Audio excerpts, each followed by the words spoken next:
titre peut-être un peu ronflant qui témoigne d'une forme de candeur, et je me présente devant vous avec un projet qui tout à la fois commence à avoir pris une forme, à avoir pris des complicités, y compris auprès en particulier des sliders, surtout dans un rapport, je dirais, de grandeur par rapport à deux choses. À l'objet que je vais identifier avec vous assez vite dans la collaboration avec un artiste qui est Christophe Wodiczko, et une grandeur en tout cas dans le rapport à une forme d'usage des outils technologiques, des œuvres hyper médiatiques. Je crois que je n'ai vraiment pas de parti, autant j'essaie d'en avoir dans ma pratique de critique, autant ici je me trouve un peu dans cette découverte par le fait de ces situations de production d'un projet, de projets qui ont évidemment à voir avec la logique des databases. Le projet en question, avec ce titre donc, est en cours, et ce que j'évoque aujourd'hui, c'est plutôt quelque chose comme un journal de travail plutôt que des conclusions. Il s'en faut beaucoup quant aux conclusions, d'autant plus que, en effet, l'objet même du travail, il est un objet évolutif, celui que je partage du coup avec Christophe Wodiczko, et qui se présente en somme, malgré le cadrage pas tout à fait heureux de mon ordinateur, et qui se présente autour d'un sujet qui m'a valu, à vrai dire, de reprendre un peu la manière de cette présentation devant la réalité des événements que nous connaissons. Cette petite phrase tombait tout à fait comme une forme d'exergue de la part de Michel Serres dans un petit livre sur la guerre. Là réside la question, celle de la guerre d'autrefois, celle dont je cherche à définir le concept, celle que l'on relate, celle que l'on représente, celle aussi, celle surtout que l'on vit aujourd'hui. Comment commence cette guerre et comment fait-on pour en sortir? La question de la guerre, elle vient précisément d'un engagement de Christophe Wodiczko, l'artiste d'origine polonaise que vous connaissez peut-être, actif depuis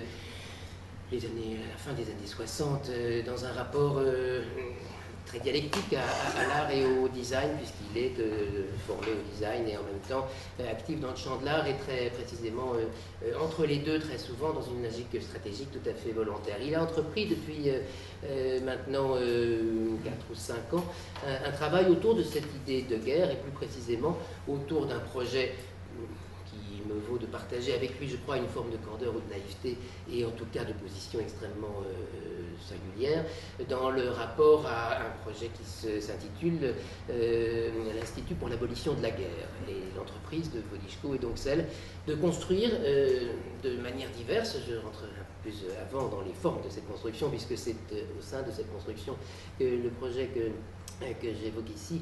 trouvera sa place. Il évoque dans une démarche qui est à la fois analytique, politique, idéologique, évidemment plastique et technologique aussi, cette nécessité de repenser, de raccrocher en quelque sorte ce que le monde de l'art et que le monde en général a tendance à avoir mis de côté, c'est l'ambition des grands récits en quelque sorte. Nous sommes dans des époques, et sans pour autant avoir la naïveté, même s'il reste quelque chose d'un souvenir du constructivisme ou des avant-gardes dans l'esprit de Christophe Wodiczko, il n'y a pas là non plus de naïveté idéologique, je dirais, mais vraiment une construction qui est construite aussi à partir de dialogues, non pas d'un artiste illuminé dans son coin, mais d'une démarche construite avec la polémologie, avec les spécialistes des conflits, etc. C'est donc l'ensemble d'une démarche qui à la fois assume son idéalisme et qui se construit de manière collaborative, puisque Wodiczko travaille dans cet esprit depuis longtemps. Le projet Unwar, donc ce terme que j'ai bien du mal à traduire, et parmi vous aurait-il une idée, étant en cours de traduction d'un livre justement où ce mot revient sans cesse. C'est un casse-tête pour traducteur, mais ça, vous savez comment ça va. Unwar, faites-le en français, ça fait un non-guerre bien pâle, qui restera sans doute pour autant le plus près du slogan qu'il est en anglais. La question de l'abolition de la guerre donc est vraiment une position d'affirmation, comme vous l'entendez et comme vous le lisez avec Wodiczko ici, avec une logique surtout qui porte à la fois évidemment sur une dimension historique, sur une dimension politique assez directement, mais aussi sur un souci, et là un endroit où Wodiczko identifie tout à fait le travail de l'artiste précisément, qui est un travail de déconstruction, dirait-on, de la culture de la guerre, voyant dans le la culture tranquillement bimillénaire, je dirais,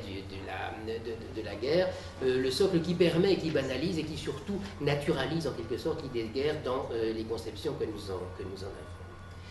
Cette histoire, ce projet qui appartient à Wodiczko, je le rejoins un peu par hasard et d'une certaine manière, par hasard ou en tout cas au croisement d'une série de dynamiques qui me valent donc, comme je le disais, de n'être pas du tout spécialiste de nouvelles technologies, d'être spécialiste de rien, d'être simplement critique d'art, c'est-à-dire spécialiste de tout bien sûr, mais du coup aussi dans une configuration qui m'a valu effectivement des rencontres et de pouvoir rejoindre le projet de Wodiczko avec des outils. Le projet, j'en dis encore un mot plus précisément, puisque le projet de Wodiczko, il s'incarne dans une forme précise, qui est une espèce de locomotive en quelque sorte pour son projet, qui, vous le voyez là dans sa forme d'une première esquisse, qui a l'ambition d'être cette institution internationale de niveau international comme les grandes institutions que nous connaissons, qui aura l'ambition de s'installer ainsi en recouvrant l'Arc de Triomphe de la place de l'Étoile, au terme évidemment d'une conquête politique qui sera majeure auprès de nos décideurs. L'idée de Wodiczko ici, et nous revenons un peu plus près peut-être de notre objet, même si il est essentiel ici, et je parlais encore une fois de candeur, vous voyez comment Wodiczko peut ici être à la fois parfaitement candide et parfaitement réaliste en même temps dans la manière de penser que c'est un véhicule, comme il en a fait beaucoup d'autres, que c'est un véhicule, que cette forme-là, même si elle doit se réaliser, c'est sa logique de travail, là où il emprunte sans doute au designer, d'être toujours dans une préoccupation d'une réalisation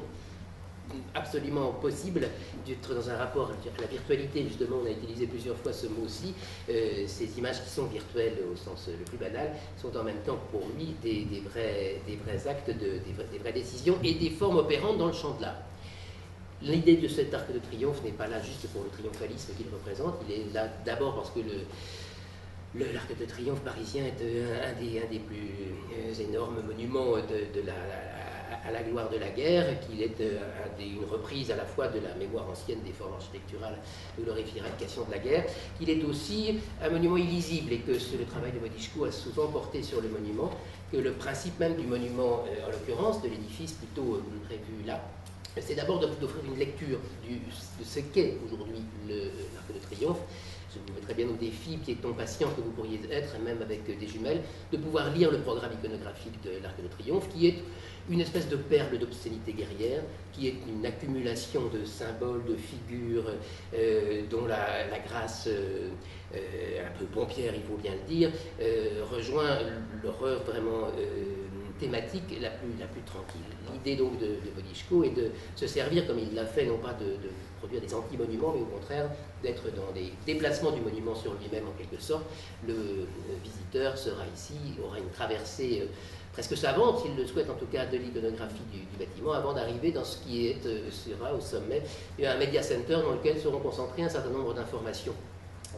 autour de la culture de la guerre en général et en particulier venant de toutes sortes d'origines, des traditions théoriques, philosophiques, des races marquantes, en passant par quelques autres, du travail des pacifistes, etc. Ce lieu, voilà, il le projette de son côté, il le projette comme un lieu dans lequel une des formes qui me retient aussi, c'est celle de l'affichage public, c'est celle de la projection. Mon Grand Image Lab qu'on évoquait tout à l'heure est effectivement un laboratoire dans une école d'art autour desquels nous travaillons depuis longtemps sur des questions qui sont effectivement de l'ordre de la mise en public de l'image au travers des formes de la projection. Nous avons donc fait plein de trucs que je vous passe simplement en vous signalant ainsi cette question qui est à l'origine de la rencontre avec un ensemble de chercheurs et des plus sérieux, bien plus que moi, qui m'a valu en tout cas d'apporter, comme par exemple au travers d'un projet qui n'est toutefois pas de moi, vous connaissez peut-être cette pièce montée à un moment devant le Grand Palais à Paris de Charles Sandison, que nous avons mission de remonter, puisque c'est une pièce des collections publiques françaises, que nous avons mission de remonter au Mans, mais il n'y a pas de mur assez grand au Mans pour monter cette pièce ambitieuse. En tout cas, c'est une pièce animée, une grande projection qui rentre dans le type de programme qu'on a pu envisager du côté donc de l'aspect projection. Mais toute cette cette question de l'espace public et de l'espace de la projection m'a amené aussi à rencontrer donc, et à faire partie de ce consortium porté par l'ANR, et qui m'a fait passer de cet usage, je dirais, presque immédiat de la projection comme une extension de la présence de l'image à l'échelle de l'espace urbain, vers les replis technologiques qui sont à l'intérieur des dispositifs de projection, et petit à petit remonter de plus en plus près de questions qui ont à voir avec l'interactivité et avec, pour finir, les databases. Tout ça en rejoignant les préoccupations de Wodiczko. D'autres projets en cours, comme celui-ci de Santon Digital, qui est développé en parallèle. Cette affaire avec Wodiczko, ce truc est affreux, on va le passer vite. Voilà, Wodiczko et deux héros que vous connaissez dans une session de travail récente. Le Slider Lab, je ne vais peut-être pas en dire beaucoup plus, si vous le permettez, vous en savez non pas tout, mais déjà quelques points. L'idée étant donc de construire en quelque sorte mon incompétence au milieu de ce champ de gens compétents, de l'artiste qui est Wodiczko, et tous les partenaires de COSIMA, le projet de recherche, en particulier Dominique Cunin ici, qui travaille à un outil. Je vais un peu vite ici car je vais vous endormir, et simplement en construisant un dispositif dans lequel la naïveté même de la représentation technologique, je dirais, de cela vous fera peut-être sourire. Elle est en tout cas un moyen assez simple d'identifier comment la chance que j'ai moi dans ce projet, c'est en travaillant sur ce Critical Data War, d'être au sein de ce système de travail collectif, avec d'un côté des outils très puissants en termes de commandes publiques, avec mobilizing de commandes à partir d'iPad, de commandes de plein de choses différentes, en l'occurrence de commandes de données qui sont stockées au centre, et surtout animées par la machinerie des sliders, qui est un assez prodigieux, où on n'en a eu qu'un petit extrait tout à l'heure, qui est un assez prodigieux système à visualiser toutes sortes d'archives, en l'occurrence cette capacité de visualisation qui nous vaut de l'assembler avec un autre système, Ulopi, ainsi qu'il s'appelle là, de diffusion complexe. Voilà simplement l'architecture de l'affaire, si vous voulez, et peut-être avec un peu d'insistance de ma part à vous raconter ma vie, dans la généalogie, je dirais, dans la manière dont je me trouve effectivement aux prises, encore une fois avec ma naïveté, vous allez finir par ne pas y croire si je la répète trop souvent, à me trouver effectivement dans un dispositif à la fois complexe et qui me vaut d'être très directement aux prises avec des questions qui sont pourtant posées de manière bien plus sérieuse dans d'autres champs, et vous en faites la preuve dans vos questions. Ce qui me paraissait vraiment intéressant dans cette situation et dans la manière de la décrire, c'est comment, d'une certaine façon, le dispositif de recherche dans lequel, institutionnel et heureusement financé en l'occurrence, fait réveiller toute une série de questions sur les positions des uns et des autres dans un dispositif de ce genre, sur l'usage de la recherche, sur le fait de pouvoir se trouver dans un endroit comme une école de beaux-arts, une recherche techno-scientifique que l'on peut emmener sur un terrain complètement bien plus clairement artistique, la question du coût, du rôle de ces d'espace de travail qu'est la recherche académique, et l'importance et l'effet qu'elle a sur le champ de la création artistique. Je crois que plusieurs des œuvres et des productions en général des arts numériques sont souvent pas si loin de cette espèce de zone protégée qu'est le monde académique, avec sa force et sans doute ses limites aussi. En tout cas, tout cela dessinant pour moi, en termes de méthode, des questions assez fondamentales aussi sur la position d'extériorité de la critique, qui se trouve tout d'un coup ici tout à fait transformée dans la complicité avec Wodiczko. Et j'en viens enfin au fait, d'une certaine manière, enfin au fait que du coup l'objet de travail précis aujourd'hui, en constituant tout cet ensemble qui s'accompagne de beaucoup de formes d'échange avec beaucoup de partenaires, ce qui est surtout l'objet qui nous occupera la semaine prochaine même avec Christophe Wodiczko et les sliders encore, c'est de réfléchir à cette idée que dans cette intention de déconstruction de l'imaginaire de la guerre, Wodiczko identifie en particulier les artistes comme des auteurs historiques de cette propagande guerrière, et que du coup nous travaillons à construire quelque chose comme un système de lecture critique d'une iconographie de la guerre qui est, alors j'en fais ici une traversée pour le moins hâtive, je vous la passe comme une espèce de calamité, je vous dirai d'un mot ce qu'est cette sélection, car elle n'est pas du tout innocente, mais elle n'est pas du tout de bon fait. C'est en tout cas une image, même dans un corpus aussi cohérent que celui, en l'occurrence, de l'exposition Les désastres de la guerre, menée par Laurence Bertrand d'Orléac au Louvre-Lens il y a 1 an et demi. Nous travaillons effectivement à construire un outil de consultation, vous l'avez compris avec la dimension publique qui nous occupe depuis le début, un outil de consultation critique, et donc à prendre la question des bases de données à l'envers de tout ce que j'ai entendu aujourd'hui, c'est-à-dire, encore une fois, peut-être maladroitement, avec un objectif, avec aucune image, d'une certaine manière, que celle qu'on va réunir.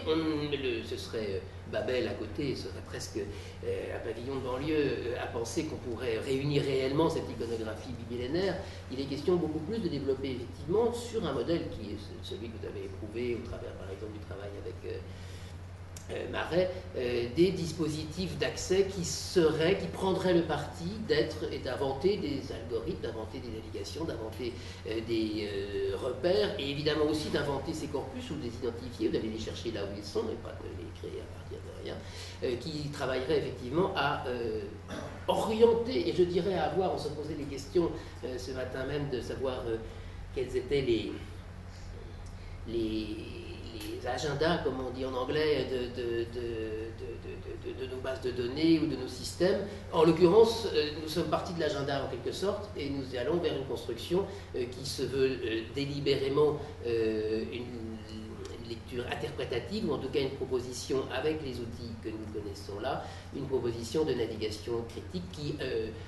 passe au travers des trames, en particulier idéologiques, historiques, évidemment thématisées, et qui se pose pour l'instant en particulier le problème des désignations, des dénominations, des indexations, tout simplement, et des principes de classification dans lesquels nous pourrons faire avancer ce qui est encore une fois un dispositif à la fois très fou mais très identifié comme corpus, très fou mais très nécessaire dans le paysage contemporain, et je n'ai pas grand-chose à rajouter pour actualiser cette question-là, de manière, encore une fois, à en tout cas rêver, est-ce un rêve, à un usage, faut-il dire militant? Est-ce qu'on milite quand on produit, comme Wodiczko le fait depuis 40 ans au moins? Est-ce qu'on milite quand, au travers d'une œuvre d'art, on travaille très directement dans des enjeux idéologiques, dans des enjeux directement aux prises avec le monde? Est-ce qu'on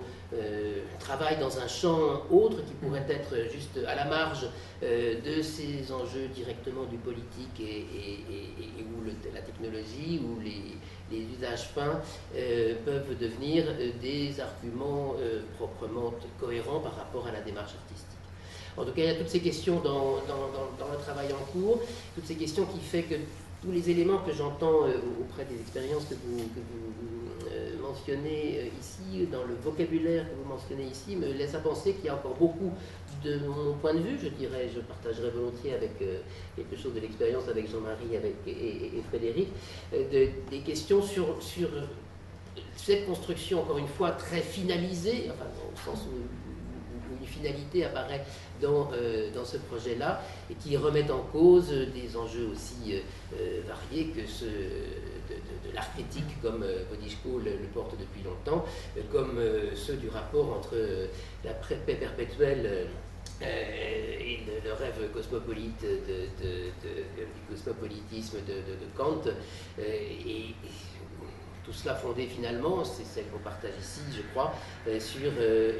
l'idée qu'il y a un usage technologique de l'archive qui ferait une bonne hypothèse pour ce genre d'horizon. Voilà, c'est à peu près l'essentiel, je crois, du gros paquet que je mets sur la table, qui encore une fois est très peu technique d'une certaine manière, mais qui se trouve au pied des informations et des questionnements que vous pratiquez sur des axes différents, et qui me vaut simplement, en tout cas dans un endroit comme ça, de penser qu'il y a à prendre les choses à l'envers quelquefois quelques mérites. Merci.